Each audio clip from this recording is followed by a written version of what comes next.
mucaa Adaamaa jijjiirattee jirti. Takbiir Allahu Akbar ubii Fatiyaa roobaa jijjiiradhu mee jijjiiradhaa mee jijjiiradhaa. Chaalenjii daqiiqaa 5 kana keessatti namni 340 porofaayila hoontuu illuu jijjiiratte maashaallah. Bini Abdii jijjiiratte maashaallah. Baarakallahu fiikum. Obboleeyyan keessan kadhumaa jiranii fi maaliif jijjiirannaa takkummaa keenya agarsiisuudhaaf sagaleen keenya xayyibaa jijjiiratte maashaallah. Hundi keessanii Fatiyaa toobaa jijjiiradhu bilii jijjiiradhu jastiibii jijjiiradhee nuun jehi. Okay, michuu jijjiirattee jirti warri bireeddii jaalattuu fi warri maqaa mubaarakiin jijjiirachaa jiranii warri asirra jirtanii silaa nu jijjiirattan bareedaadha. Guyyaa har'aan tanaa hanqa xiyyaarrii chaalenjiin kun ji'a takkaaf deema. Guyyaa guutuu nuti asirratti wanta jecha osoo hin taane daqiiqaa 2 ta'uu guyyatti akka nu dabarsitanii yeroo isaan haajaa qabdanni beekna. Sa'a 24 irraan haasofnu kana nu hubadha. Garuu chaalenjii porofaayilaa kana akka uummanni keenya uummata kana guyyaa 2 iyyinee irraan hafne har'a Aljaziiraa dabalatee BBC dabalatee OMN dabalatee xiyyeeffannaa kanneen waa'ee golgoltummaa kanarratti nu cinaa dhaabbachaa jiranii.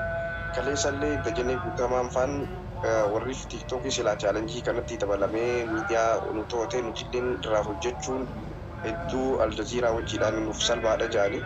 Kanaaf piliis dhimmimaan dhiisiiti naani jijjiiradhu mee yeroo takka porofaayiluma feete keete taajir qamar jijjiiradhaa mee jijjiiradhaa Fatiyaa toobaa yeroo 100 siin jenneeti dhimmimaan dhiisiiti jijjiiradhu yoo dandeesse. Maqaa bubbee mee porofaayila wanta nu godhi reeddii atis ijoollee hanqasuu itti nuuf godhi nuuf wanta haa ta'u. Askubarra warri jirtan atis wanta nu godhi mee yeroo takka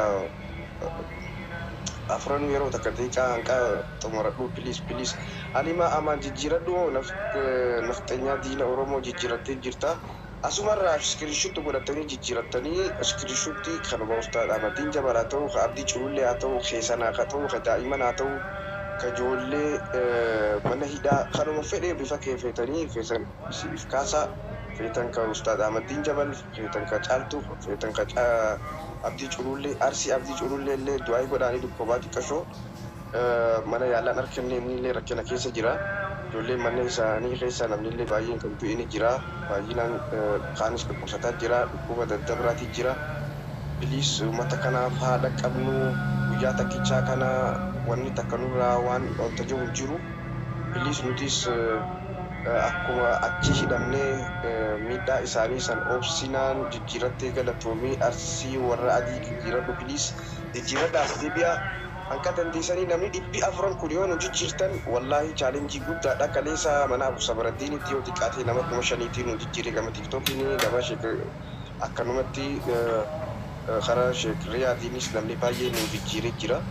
Inshaallah TikTokiinis Feesbuukiinis chaalenjii kana hanqa xiyyaarri xumuraa dhumu. Piliis rabbii jechaaf jazaa'umullaahu khayr rabbii si cinaa haa dhaabbatu. Obboleeyyan keessanii ijoolleen irra guddaan uummata Oromootii parsantii 95 jechuu ni dandeenya. Keessaafuu warra amantaa kana hordofuudha. Sagalee walii ta'uu gosa jaalachuun wanta jaalachuun wal cinaa dhaabbachuudha. Saba jaalachuun diina jaalachuun. Kanaaf milkii DCT sifaan Arsii DCT porofaayila jijjiiradhu wanta asirratti wanta godhi. Arsiitti okay jijjiiradhu as deebi baay'een jijjiiradha jettee jirta. Arsiitti warra adii jijjiiradhu ifa maashaallah jijjiirate ifaan waamicha reeddiitii fi waamicha wanta okay mee jijjiiradhaa nuuf yeroo takka nu jijjiiradhaa har'a yeroo takka meegaa daqiiqaan kiyya dhumataa jira. Reeddii nu jijjiire ati wanta nu godhe reeddii Adam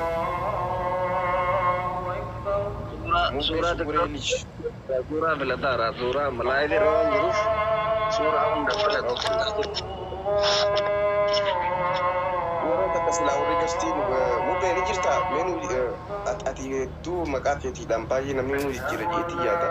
Guyyaa irraa kanaa qofaadhaaf chaalenjii kana